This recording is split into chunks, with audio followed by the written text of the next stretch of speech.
안녕하세요. 생각의 차이 수능 영어 강사 김도환입니다. 공부법 특강의 이제 두 번째 차시에 들어가 보려고 해요. 혹시나 이제 여러분들 중에서 이 영상을 처음으로 첫 번째 영상을 안 보고 오셨다라면은 첫 번째 영상을 보고 오시는 것을 권장합니다. 이제 제가 이번 특강을 찍으면서 큰 줄기는 어떻게 되냐면은 자기 개발 일반론, 그리고 두 번째는 공부 일반론, 세 번째는 수능 공부 일반론, 그리고 네 번째는 영어 공부 일반론으로 점차 깊어져 가는 흐름을 가질 거예요. 그래서 첫 번째 영상에서 큰 판을 깔아 놓은 다음에 점차 조금 더 디테일하게, 조금 더 도움이 될 수 있는 방향으로 이제 짰으니까 첫 번째 영상을 보지 않았을 경우 조금 이해가 가지 않는 부분들도 있을 수 있어요. 자, 그럼 이제부터 이 두 번째 영상에서는 제가 어떤 이야기를 드릴 거냐면은 좋은 공부 방법이란 무엇일까를 좀 이야기를 해드리려고 해요. 먼저 이제 첫 번째 그 영상에서 말씀드렸던 공부는, 개발은 과정이 아닌 결과라는 말을 한 번 더 복귀하고 갈게요.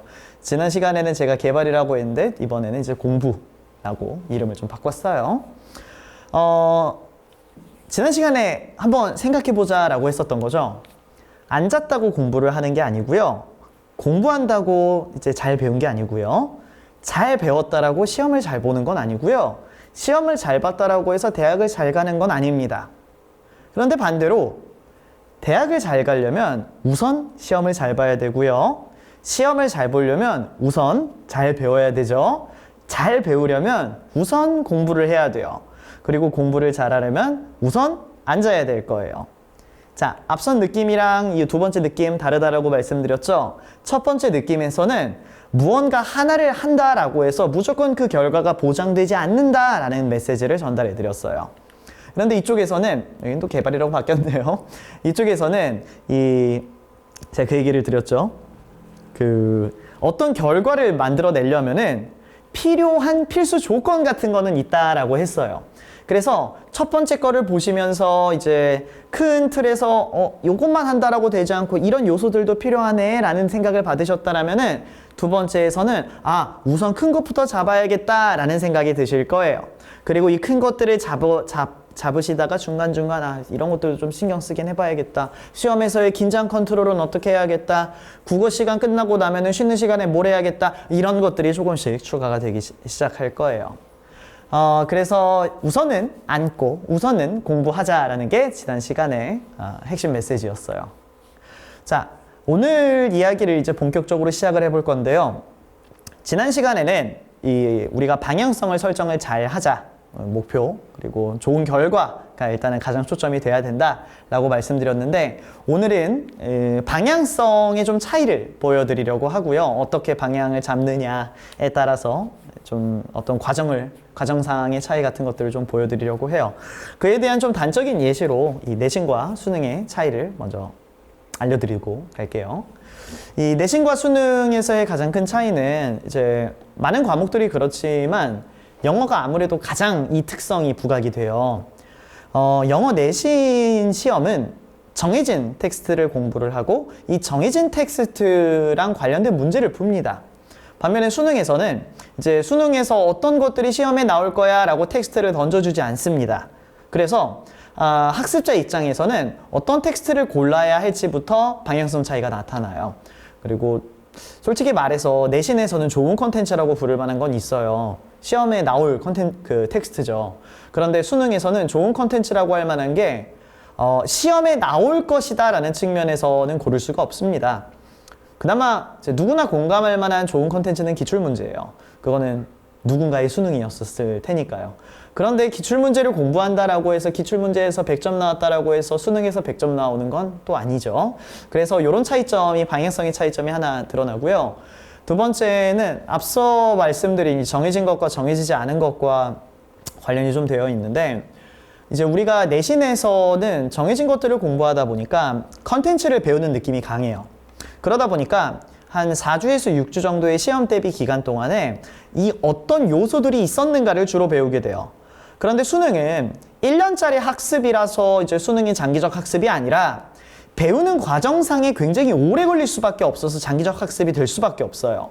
그러다 보니까 이제 나는 내신이 이제 안 하고 정시를 좀 일찍 시작할래 라고 했었을 때 정시에서의 장점이 있을 수밖에 없어요. 원래 이건 장기적 학습이 필요해요. 그 왜 그러냐면은 정해지지 않은 텍스트들로 공부를 하다 보니까 여러분들이 피드백을 해야 되는 건, 여러분들이 배워나가야 되는 것은 이제 수능에서 많이 나왔었던 단어, 뭐 문장 구조, 논리라든지 추론 같은 것들 뿐만 아니라 이런 새로운 문제들이 나왔을 때 내가 어떻게 접근할 것인가, 그 how도 같이 배워야 되기 때문이죠.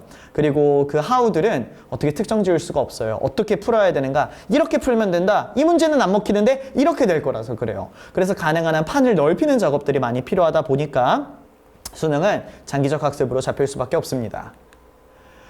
그리고 이제 출제진의 차이가 있죠. 학교 선생님이 한 10명 이상이 되는 경우는 저는 못 봤어요. 10명 이하 영어 과목 선생님들이 모여서 출제를 하시고요. 이 평가원 출제진은 수십 명이 모여서 출제를 합니다. 학교 교사분들도 들어가기도 하고요. 평가원 출제진들의. 근데 이제 박사분들과 교수님들도 다 들어갑니다. 한 번은 제가 이제 연세대 영어 영문학과에서 수업을 듣다가 교수님이 안 오시고 조교님이 수업을 하시는 거예요. 왜지? 했는데 말씀드릴 수가 없대요. 뭐지? 나중에 이제 교수님이 돌아와서 하시는 말씀이 평가원의 그 납치가 되셨다라고 하시더라고요. 실제로 교수님들이 직접 출제를 하시는 것 같더라고요. 자, 그러다 보니까 이 출제진의 차이에서 올 수밖에 없는 게 not only quantity but also quality.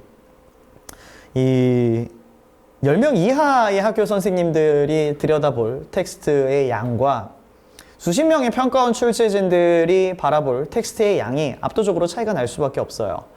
그러다 보니까 학생들이 내신 공부를 할 때 이제 들여다보게 될 텍스트의 양도 적을 거예요. 그런데 이제 평가원 수능 관련해서는 정말 많은 양의 텍스트를 볼 만한 가치가 있죠. 근데 반대로 너무나도 방대한 양이다 보니까 어떤 텍스트만을 공부한다라고 해서 잘 나오지도 않을 가능성이 높겠죠. 그리고 하나 더불어서 아무래도 이 평가원에서는 수없이 많은 텍스트를 바탕을 해서 그중에 몇 개만 선별을 해서 수능에 출제하는 방식이잖아요. 그러다 보니까 문제의 질에서의 차이도 나타날 수밖에 없습니다. 물론 이거는 내신 시험이 좋고 수능 시험이 나쁘고 내신 시험이 나쁘고 수능 시험이 좋다라는 식의 이야기는 아니고요. 출제 방식에서의 차이 때문에, 그리고 이제 아무래도 수능도 맨날 똑같이 족보처럼 낸다라면 변별력이 없어지잖아요. 그래서 그런 변별력 유지를 위해 끊임없이 연구를 하고 있다라는 측면에서 방향성과 난이도에서 차이가 나타날 수밖에 없다라는 점을 말씀드리는 거예요. 내신 시험에서의 방향성과 수능 시험의 방향성이 출제진 입장에서도 다를 수밖에 없어요. 여기 텍스트가 바뀌었는데 여기는 수정을 안 했네요. 그래서 이제 내신 공부는 아무래도 여러분들이 많이 친숙하실 거다 보니까 기본적으로 암기를 해야 되고, 그러고 나서 추가 변형 문제를 풀어야 된다는 건 아실 거예요. 수능에서의 방향성은 좀 생소하실 텐데 평가원의 경향을 쫓겠다라는 식으로 강사분들이 간혹 말씀하시곤 합니다. 그런데 평가원의 경향이 무엇인가 라고 물어봤었을 때 정말 명확히 몇 마디 말로 정리할 수 있는 분들은 많지 않을 거라고 봐요. 그래서 여러분들이 학습자의 입장에서 생각해 보셔야 되는 거는 어떤 아무도 알 수 없는 어떤 공식 자료가 평가원에서 나오지 않았었거든요. 경향과 관련해서. 그리고 뭐 공식 자료가 있기는 하지만 그게 문제에 그대로 반영되는 것 같지도 않고요. 그래서 여러분들이 수능을 공부한다라고 했었을 때는 평가원 경향, 암기 같은 평가원 경향을 좇지 말고요. 자신의 경향이 무엇인지 따지는 게 더 좋습니다. 내가 지금 어떻게 읽고 있고 어떻게 풀고 있고 다음번에 어떻게 풀 것인가. 자, 이처럼 이제 내신과 수능에서의 공부 방향의 차이점이 조금 느껴지실 거예요. 그래서 이제 본격적으로 좋은 공부 방법에 대한 이야기를 해보도록 할게요. 이런 방향성 차이가 물론 있죠. 제가 방금 전에 말씀드린 것처럼. 그런데 방향성 차이와 별개로 공부 일반적으로 좀 뭐랄까 보편적으로 좋다라고 할 만한, 누구나 공감할 만한 좋은 프로세스가 없을까에 대한 이야기로 들어가 보려고 해요. 특히나 지금 여러분들이 정체기에 있을 경우에 이 파트가 좀 도움이 많이 되실 거고요. 이 영상을 보고 있는 여러분들이 언젠가 정체기가 온다라고 하면은 그때 한번 다시 봤으면 좋겠어요. 공부 방법이 좋다 나쁘다를 생각을 할 때 흔히 이야기하는 지표가 효율성이에요. 누군가는 공부 효율이 좋고 누군가는 공부 효율이 나쁘다 이런 식의 이야기를 합니다. 근데 이 효율과 관련해서 여러분들이 한번 꼭 고민을 해보셨으면 하는 게 1시간 동안 100문제 푼 사람이랑 한 1000문제 푼 사람, 그럼 무조건 1000문제 푼 사람이 공부를 잘한 걸까요? 그냥 문제 푸는 양이 많으면은 그냥 시험을 잘 보는 거예요? 아닐 것 같죠? 정말 시나리오대로라면 뭐 이럴 수가 있잖아요. 정말 천재인 친구가 있고 공부 하나도 안 했는데 수능 성적 잘 나오는 뭐 누가 생각나실 수도 있어요, 친구 중에. 근데 어떤 친구는 공부를 엄청나게 많이 했는데도 어쩌면 여러분들이 공감하실 수도 있어요. 공부를 많이 했는데 성적이 안 나올 수도 있어요. 우리가 이제 효율이라고 얘기했을 때 많이 생각하시는 게 시간 대비 공부량이에요. 이제 1시간 동안 내가 얼마만큼의 문제를 풀었는가.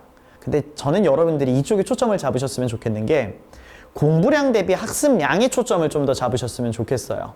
단적인 예시로 그런 거예요. 여러분들이 지금 초등학교 수학 익힘책을 풀고 있는 것 좋은 방향일까요? 학습량이 실제로 많을까요? 알고 있는 내용들이 너무 많이 나와 있지 않을까요? 1시간 투자했는데 여러분들이 모르는 게 거의 안 나올 수도 있지 않을까요? 이게 질적 효율에 대한 이야기예요. 그럼 질적 효율을 올리려면 어떻게 해야 되냐? 정말 좀 간단한데 여러분들이 모르는 것만 공부하면 돼요. 내가 몰랐던 것만. 그러면 저 양자역학이야 이런 얘기는 아니에요. 방향이 맞는 상태에서 그 방향으로 가는 길에, 목적지로 가는 길에 내가 모르는 것들을 위주로 공부하고 있으면 학습량이 좋다라고 할 수 있다는 거예요. 대신에 아는 것들을 다시 한번 공부하는 게 그게 무슨 의미가 있냐라는 거죠. 무슨 말인지 이해가죠? 자, 그래서 이제 제가 생각하는, 이거는 제 주관적인 의견입니다. 제가 생각하는 공부 프로세스의 필수 요소들을 이야기를 해드릴 건데, 우리가 좋은 공부를 이제 이야기를 할 때, 좋은 공부 방법을 얘기를 할 때, 일반적인 공부 과정이 어떠한가부터 생각을 해봐야 될 거예요. 이제 우리가 공부를 했었을 때 최종적인 목적지는 모르는 것을 알게 되는 거죠. 그럼 모르는 것을 알게 되는 과정을 파헤치면은 요렇게 됩니다. 첫 번째는 저 왼쪽부터 시작해요. 탐색이에요. 그리고 두 번째는 해소, 세 번째는 유지, 네 번째는 점검. 그리고 점검 이후에 다시 탐색. 이와 같은 사이클을 돌아요. 그럼 각각의 요소가 뭘 뜻하느냐?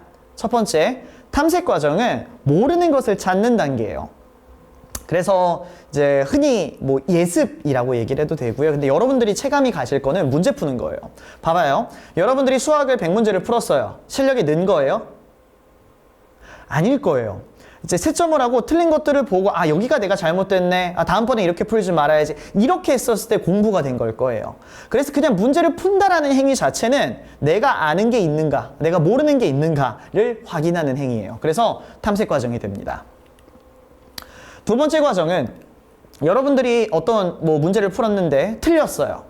틀렸는데 내가 이게 왜 틀린지 모르겠어요. 해설지를 보니까 제가 이 풀이법에서 어떤 게 문제가 있었어요.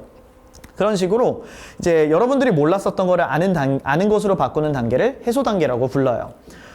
탐구 과목으로 하면은 개념을 배우는 시기에서 이제 탐색 과정이 없이 그냥 강의만 들었을 때는 대다수는 모르는 것들일 거예요. 그리고 강의를 듣고 난 후 아는 상태로 바뀌겠죠. 그런 것들을 이제 개념 학습 같은 것들도 다 해소 단계에 들어가요. 그래서 흔히 이 강의를 듣는다라든지 해설지를 본다라든지 개념서를 참고한다든지의 활동들이 이 해소 단계에 들어갑니다. 그리고 다음으로 유지 단계는 이제 여러분들이 몰랐던 걸 아는 상태로 바꿨어요. 그리고 이 아는 상태가 앞으로 최대한 오랫동안 유지가 돼야 되겠죠. 이상적으로는 수능까지 유지가 돼야 될 거예요. 그거를 하는 그런 활동을 하는 단계를 유지라고 부르는데 흔히 복습 과정이 여기에 포함이 되고요. 노트 정리 후 암기라든지 오답 노트를 정리한다라든지의 활동들이 보통 이 유지 단계에 들어갑니다. 자, 그리고 이제 점검 단계로 넘어가면은 이제 본인이 내가 유지를 하고 있었는데 내가 정말 유지를 잘하고 있는지가 애매할 수 있잖아요. 그럴 때는 이제 본인이 테스트를 본다라든지 학교 단어 테스트가 됐든지 주간 테스트 수학 그런 것들이 됐든지 하는 단계를 이제 점검 단계라고 봐요. 그래서 이제 모의고사도 그런 점검적인 속성이 있고요. 본인의 노트를 가리고 본다, 단어 노트에서 뜻을 가리고 본다, 이런 것들도 전부 점검에 들어갈 수 있습니다. 자, 그래서 이 질적 효율의 핵심은 제가 아까 전에 한번 스포를 해드렸어요. 최대한 몰랐던 것만 공부를 하는 거예요. 수학 익힘책 같은 거 푸는 게 아니고요. 이제 여러분들이 학습 단계가 지금 어떻게 될지 모르지만 본인이 수원, 수투, 뭐 미적분에서 약한 게 수원이에요. 그럼 수원을 공부하는 방향이 수투나 미적분을 공부하는 방향보다 효율이 높겠죠. 자, 그래서 이 최대한 모르는 것만 공부를 한다라고 했었을 때 좋은 탐색, 좋은 해소, 좋은 유지, 좋은 점검이 어떻게 구성이 되는지 좀 더 말씀드리도록 할게요. 자, 좋은 탐색이란 이 예습 과정이라고 생각을 할게요. 인강으로 예시를 들게요. 여러분들이 인강을 들을 예정이에요. 근데 이미 제가 좀 어느 정도 알고 있는 상태예요. 진도를 좀 뺐었던 거예요. 근데 좀 좋은 공부 풀이법이 있다라고 해서 강의를 수강해 보려고 해요. 그래서 1강을 시작합니다. 그래서 대략적으로 알았어요. 자, 이제 2강에 들어가려고 하는데 과제가 어떻게 되고 우리가 지난 시간에 풀었던 문제가 어떻게 되고 그리고 오늘 내가 어떤 게 나갈지 아는 상태에서는 진짜 권장하는 것 중에 하나가 강의 듣기 전에 문제를 먼저 풀어보세요.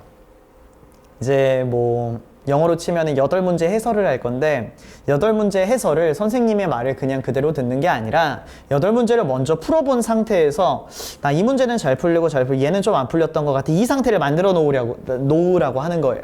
그래서 예습 과정, 탐색 과정은 알려고 하는 과정이 아니라 모르는 것을 최대한 만드는 거예요. 그래서 인강을 듣기 전에 강의를 듣기 전에 내가 모르는 걸 만들어 놓은 상태로 들어가면은 이러고 인강이나 수업을 듣게 되면은 수업에서 효율이 되게 좋아지는데 자, 봐봐요. 여러분들이 2시간짜리 수업을 듣는다라고 했었을 때 2시간 내내 풀 집중하는 거 돼요? 안 돼요? 안 돼요. 공부 잘하는 사람도 그건 안 돼요.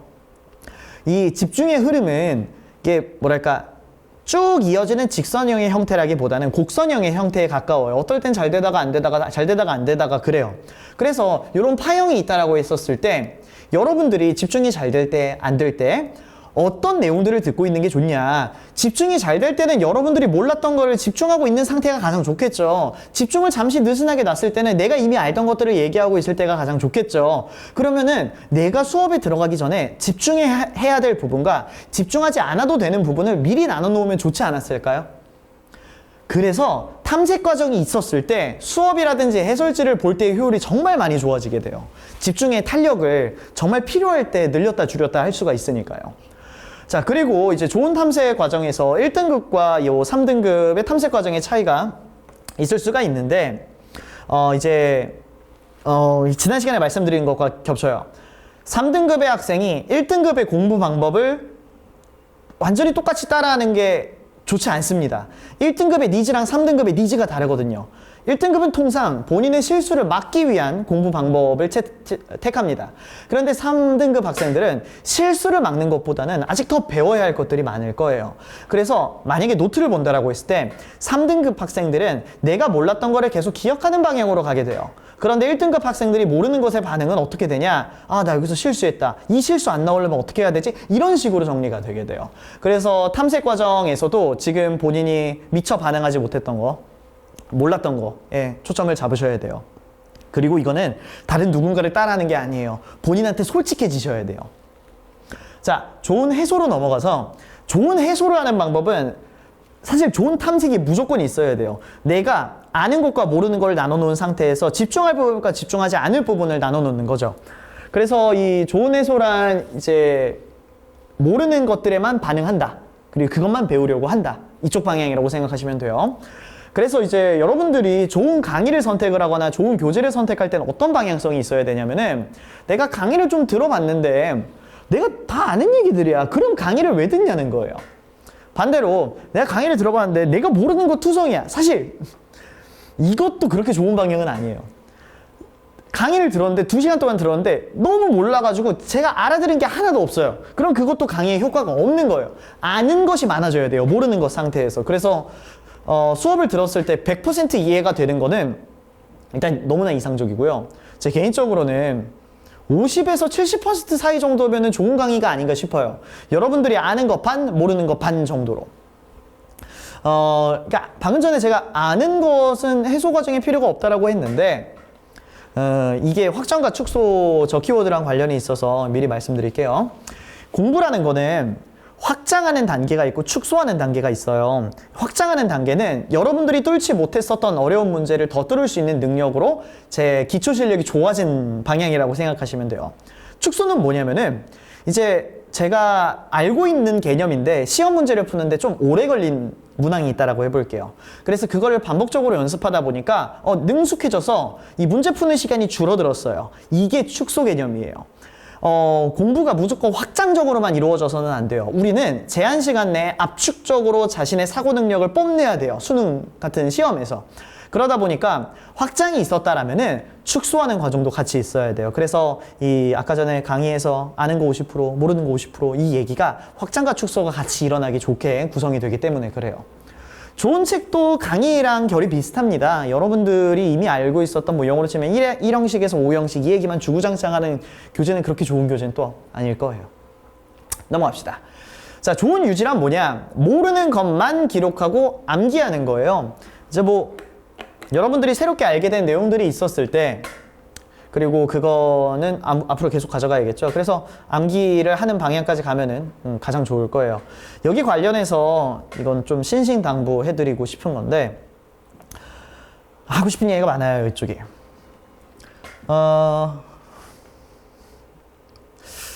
많은 공부법과 관련해서 말씀하시는 그 강사분들이나 아니면 학생들한테도 들려오는 이야기를 들었을 때 이해를 꼭 하래요. 근데 여러분 살다 보면 이해 안 되는 거 있지 않아요? 세상에 있는 모든 것들을 그렇게나 잘 이해할 수 있다라면은 그거는 신기해요. 철학자가 돼야 되고요.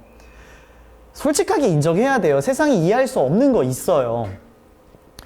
근데 여기서 이 다음 페이지에서 제가 말씀드릴 거였는데 스카이 간 학생들이 있죠. 제 친구들이에요. 저도 이제 연대 나왔으니까. 거기 있다가 많이 와 이런 게 좀 얘네들 공부 잘하는 사람들의 특징이기도 하구나 라고 느꼈던 게 뭐냐면은 그 친구들이 전부 다 이해하지 못해요. 근데 이 다음 과정이 되게 중요했어요. 그거 이해 안 되는데 그냥 외우지 뭐 라고 생각을 바로 바꿔버려요. 봐봐요. 내가 이해가 안 돼요.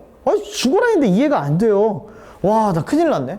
이거 이해해야 한다고 했는데 봐봐요. 이 얘기를 하는 중간에 끌려진 이 시간을 봐봐요. 그냥 그렇게 하지 않고 이해가 안 되네. 그냥 외우지 뭐. 이게 얼마나 빨라요, 프로세스가. 그러니까 이때 효율이 되게 좋아질 수밖에 없는 거예요. 그리고 이거는 여러분들이 직접 이미 체감을 해봤어요. 봐봐요. 여러분, pre라는 접두사가 있어요. 예를 들어 뭐가 있을까? predict, 예측하다는 뜻이죠. 그 pre가 미리라는 뜻인 거 여러분들 아실 거예요. 근데 그 pre라는 거를 이해하고선 받아들인 게 아니에요. pre랑 관련된 여러 가지 단어들을 보고 나니까 이걸 외운 상태가 되니까 pre가 그 뜻이구나로 받아들인 거예요. 그래서 여러분들이 생각을 해보셨으면 좋겠는 게 그 이해가 필수다. 암기는 선택적이다. 그런 게 아니라 이해도 좋고 암기도 좋은 거예요. 그리고 이해가 안 됐을 때는 암기를 하시면 되고요. 암기를 할 필요가 없을 정도로 이해를 해도 괜찮은 거예요. 어느 하나에 너무 집착하지 마세요. A가 안 되면 B로 가라는 거예요. B가 안 되면 A로 가라는 거고. 무슨 말인지 이해 가요? 이게 꼭 이 암기의 선행 조건은 이해다 이런 식으로 생각하지 마세요. 둘 다 여러분들이 쓸 수 있는 수단이에요. 그리고 일반적으로 이해는 확장적인 성격이 짙고요. 이제 A에서 B가 연결되는 뭐 어떤 흐름을 알겠어. 그럼 다른 C에서 D가 나와도 비슷한 흐름이네라고 더 많은 문제들을 풀 수 있어요. 그래서 그게 이해의 장점이에요. 반대로 암기의 장점은 뭐냐면은 A에서 B로 넘어가는 프로세스를 느끼기도 전에 패턴이 보여요. 여러분들이 외웠던 거예요. 그럼 그냥 똑같이 전개를 해버려요. 이쪽이 속도가 빨라요. 그래서 이해는 확장, 암기는 축소다. 둘 다 좋다라는 거 꼭 기억하시면 좋겠어요. 둘 다 하라는 게 아니에요. 하나만 해도 되는 거예요. 오케이. 그래서 스카이 학생들의 공통점은 그거 말씀드렸고, 저 개념 노트 노라는 거는 뭐냐면은, 이제 여러분들이 탐구 과목이나 아니면 수학 과목 같은 것들, 개념 노트를 좀 신나서 적는 경우들이 있어요. 자, 한번 생각해 봐요. 개념 노트를 적는 것의 이유가 무엇인지. 뭔가 개념을 잘 정리하려고, 체계적으로. 한눈에 보기 편하려고. 근데 봐봐요. 이게 여러분들이 어떤 책을 참고해서 쓰는 개념 노트가 아니라 여러분들의 머릿속에서 가져온 개념 노트를 썼다라고 해볼게요. 남는 거 아무것도 없어요. 그 종이 쪼가리는 남겠죠. 여러분 머릿속에서 끄집어낸 개념 노트는 이미 여러분 머릿속에 있었던 거예요. 그러면은 제가 아까 전에 말씀드렸듯이 질적 효율은 모르는 것만 공부해야 돼요. 근데 개념 노트를 쓰는 시간 자체가 공부를 안 하고 있는 시간에 가깝다라고 저는 판단해요. 그래서 이 단어 노트 효율이 좋은 이유를 바탕으로 그걸 설명을 해드릴 건데, 여러분들이 뭐 워드마스터가 됐든 뭐 능률복화 뭐 책이 됐든지 간에 어떤 단어책을 데이 하루를 외운다라고 해볼게요. 데이 하루치에 들어갔었을 때 여러분들이 아는 단어가 60%가 있었다라고 해볼게요. 책의 60%는 이미 아는 상태예요. 그러면 그 단어책의 효율은 40%예요. 모르는 게 40%밖에 없거든요. 자, 그래서 제가 이제 학생들한테 제 현강, 수강 학생들한테 많이 얘기하는 것 중에 하나가 단어 노트 정리를 꼭 하라라고 얘기를 해요. 왜 그러냐면은 봐봐요. 단어장의 효율이 40%인데 단어 노트에 옮겨 적는 단어들은 이 여러분들이 헷갈리거나 몰랐거나 하는 단어들이 많이 들어가 있을 거예요. 그럼 단어 노트의 효율은 몇 %예요? 100%예요. 노트는 이렇게 써야 돼요. 알고 있는 것들을 집어넣는 게 아니에요. 모르는 것들을 모아놓고 걔네들이 접근성을 올리는 게 노트 정리의 핵심이에요. 그래서 좀 뭐랄까, 개념 노트 차근차근 정리하면 기분은 좋겠지만 학습 효율은 그렇게 높지 않다라는 거, 진정한 학습 효율에서는 모르는 것들이 모아져 있는 상태가 가장 좋다라는 거, 그걸 좀 기억하셨으면 좋겠어요. 자, 그리고 점검 과정은 직접 만든 테스트지가 가장 좋은데, 테스트, 점검에서 핵심은 내가 몰랐던 걸 알게 됐는데 진짜로 아는 게 맞는가를 확인해야 되죠. 그러면은 여러분들이 몰랐던 게 아는 것만 보는 게 가장 좋잖아요. 근데 이게 뭐 다른 선생님이 내준 시험지를 보면서 탐색이 불가능해요. 내가 몰랐던 걸 물어보고 있진 않거든요. 그러니까 애초에 노트를 정리할 때 제가 예전에 되게 좋아했던 노트인데 제가 직접 썼었는데 의문문으로 노트를 써요. 예를 들어 수학으로 치면은 이러한 조건이 있었을 때 나는 어떻게 접근을 해야 되는가라는 식으로. 그럼 노트 보면서 생각해요. 이거 이렇게 접근해야 돼. 그러고선 답은 다른 데 적어놔요. 그리고 그래서 질문지랑 답지를 노트를 2개로 운영하는 식인 거예요. 꽤 재밌어요. 생각도 잘 돌아가고요. 노트를 보는 거 활동 자체가 재밌어질 거예요. 그래서 피드백 노트의 좋은 예시가 그거예요. 질문형으로 던져라. 꼭 근데 이 형식에 너무 집착하지 마세요. 보고 생각할 수 있으면 그건 좋은 노트예요. 생각해서 맞아, 나 이랬었어, 이런 식으로 생각할 수 있게 되면은 이제 수학과 영어를 통해서 이 탐색, 해소, 유지, 점검의 예시를 한 가지 보여드릴게요. 수학을 공부한다라고 했을 때 탐색은 문제 푸는 거예요. 그 채점에서 아는 것과 모르는 것을 발견을 했어요. 해소 과정, 해설지가 됐든지 강의가 됐든지 질의응답 시간을 가집니다. 그리고 그 과정 중에 여러분들이 해보셨으면 하는 게 저는 이렇게 접근했는데 이게 틀린 걸까요? 라고 물어보세요. 이게 뭐냐면은 본인의 접근법이 안다라고 판단하고 있는 게 모르는 걸로 바뀔 수 있는 순간이 돼요. 그러면 모르는 게 생기면은 그건 효율이 좋아지는 거거든요. 그래서 선생님이 뭐 말씀해 주시는 거 잘 기억하고 잘 노트해 뒀다가 유지 과정으로 넘기시는 거예요. 그리고 그때 뭐 오답 노트가 뭐 그런 측면에서 좋은 점이 있죠. 뭐 피드백 노트라든지 어딘가에 기록해두고 자주 보면은 좋을 겁니다. 그러고 나서 뭐 수학 같은 경우는 훨씬 편한 게 단원별로 이제 문제가 나올 거잖아요. 그럼 그 단원 문제들을 풀면서 오케이, 나 이쪽은 많이 해결이 된 것 같아 와 같은 흐름을 가지시면 돼요. 영어에서는 이제 여러분들이 문제를 풉니다. 일단은 어느 정도 한 3등급권대라고 생각을 할게요. 문제를 풉니다. 그래서 이제 채점을 하니까 아는 거 모르는 거 나왔어요. 자, 여기서 조금만 더 들어가셨으면 하는 게 이게 수학과 영어의 차이인데 수학은 단원별 문제가 있는데 영어는 단원별 문제의 개념이 아니잖아요. 이렇게 생각하셔야 돼요. 종합적이에요. 단어 들어가고 문장 지식 들어가고 논리 지식 들어가고 추론 지식 들어가요. 그래서 맞는 것에서도 맞은 것에서도 단어 모르는 거 있으시면 찾으시고요. 문장 해석 안 되는 거 있으시면은 별도로 해석을 적거나 꼼꼼히 해석을 해보시고요. 글의 흐름 한번 파악해 보시고요. 여기는 이제 선생님들이 좀 필요해요. 어떤 논리 구조 개념을 쓰고 있는가, 그리고 추론에서 내가 군더더기가 없었는가 확인하시고요. 이 과정에서 해소가 대체로 됩니다. 그래서 이 해소된 것들, 단어 몰랐던 것들, 문장 해석 안 됐던 것들 노트에다가 옮겨 적으시고 이제 최대한 유지 잘 하시고요. 그리고 점검 과정은 통상 영어에서 운영할 수 있는 건 단어랑 문장 노트가 가장 일반적이에요. 논리 노트나 추론 노트는 이거는 선생님이 좀 중요해요. 여러분들이 혼자 도출하기가 힘든 노트 개념이어서. 그래서 단어 모르는 거 모아놓고 문장 모르는 거 모아놓고 해석이 되는가 계속 점검하시는 게 이제 각 과목의 예시라고 볼 수 있을 거예요. 한번 여러분들이 직접 프로세스를 짜보세요. 그 짜보는 거 정말 도움돼요. 자, 오늘 이야기할 것 중에 또 중요한 축을 담당을 하는데 학습이랑 시험은 달라요. 제가 이제 처음에 말씀드린 것처럼 이거는 제가 예전에 한 몇 개월 전에 올렸던 영상에서도 언급을 한 건데 학습은 과정론적 성격이 짙고요. 시험은 결과론적 성격이 짙죠. 당연히 결과가 중요하니까 시험은. 학습은 그 과정이 얼마나 원활하게 진행되는가가 중요할 거고요. 그래서 학습은 이 전처리 과정이 되게 중요해요. 그러니까 이 전처리 과정이라는 게 우리가 시험을 여기 보게 되고 학습은 요 시험의 앞에 배치가 되겠죠. 그래서 우리가 시험을 잘 보려면은 시험의 전처리 과정인 이 학습 과정 중이 얼마나 잘 운영이 되고 있는가가 중요할 거예요. 그리고 학습의 후처리 과정이 시험의 결과랑 관련이 있을 거예요. 무슨 말인지 이해 가시죠? 그래서 시험의 전처리 과정이다 보니까 내가 지금 시험을 봤었을 때 좀 실수할 수 있을 만한 부분들, 내가 모를 만한 부분들을 이제 문제를 풀고 나서 이제 해소하는 과정 중에서 미리 다 해놔야 돼요. 그래서 시험의 전처리 과정이다. 그리고 학습의 후처리 과정 중에 일어나는 뭐 단어 몰랐던 것들 채우고 하는 것들 있죠? 그런 것들이 이제 시험에 반영이 될 겁니다. 가장 이상적인 거는 학습을 하고 난 결과물과 시험에서 필요한 요소의 이 전처리 과정이 딱 들어맞는 게 가장 베스트일 거예요. 그래서 이것도 제가 첫 시간에 말씀드린 거랑 일맥상통해요. 개발은 좋은 결과를 바탕으로 역산하는 게 좋다라는 거, 필요한 요소가 무엇인지 확인하고 현재 학습 과정에 그게 산물이 계속 나와줘야 돼요. 자, 그리고 이제 학습이란 알을 목표로 해요. 내가 이제 어떤 공부를 하고 나서 최종적으로 알았다. 시험이란 모름을 전제로 해요. 이게 좀 차이예요. 그러니까 내가 시험에 들어갔었을 때 모르는 단어가 아마 나올 거예요. 아무리 많이 외워도 모르는 단어 하나쯤은 분명히 나오거든요.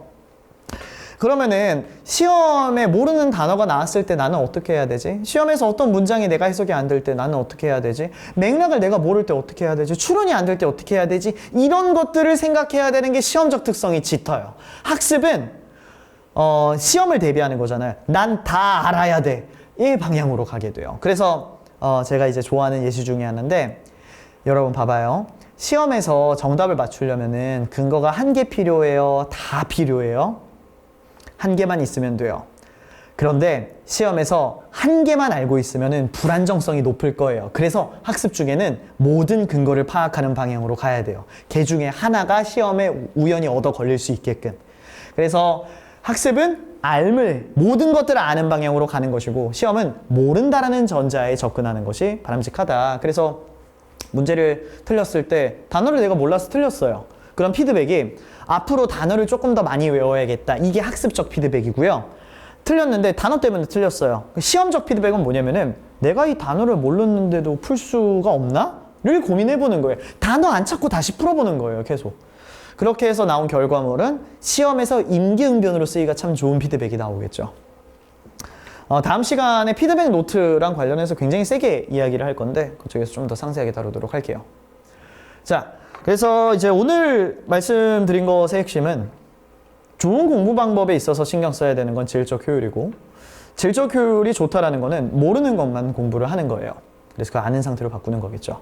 그래서 여러분들이 시험을 잘 보기 위한 방향으로 가고 있을 때 공부를 하고 나서 문제를 풀고 나서 모르는 거를 다시 알고 나서 유의미한 결과물들을 남길 수 있어야 합니다. 그리고 그거는 피드백의 형태에 가깝게 되고요. 자신을 피드백하는 형태로. 그래서 좋은 공부 방법을 이제 이쪽 방향으로 한번 생각해 보시는 걸 권장하고요. 그래서 탐색, 해소, 유지, 점검 과정 거치시는 것도 한번 직접 시도해 보시는 걸 권장합니다.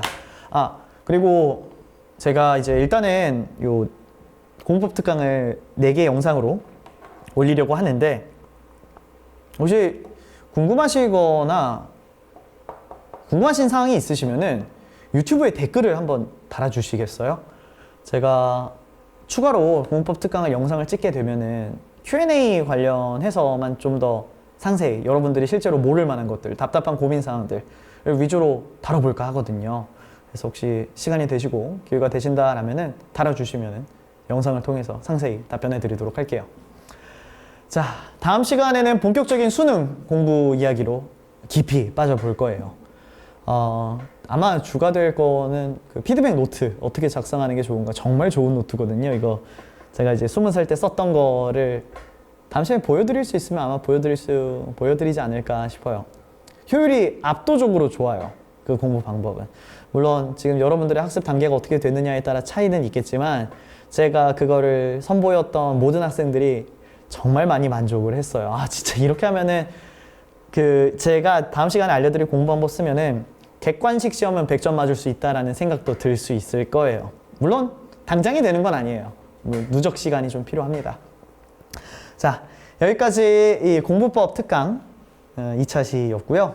언제나 그렇듯 당신의 감성적 영어를 이성적 영어로. 오늘은 아마 감성적 공부를 이성적 공부로 바꾸려고 하지 않았나 싶네요. 생각이차의 대표 수능 영어 강사 당글리시의 김도환이었습니다. 감사합니다.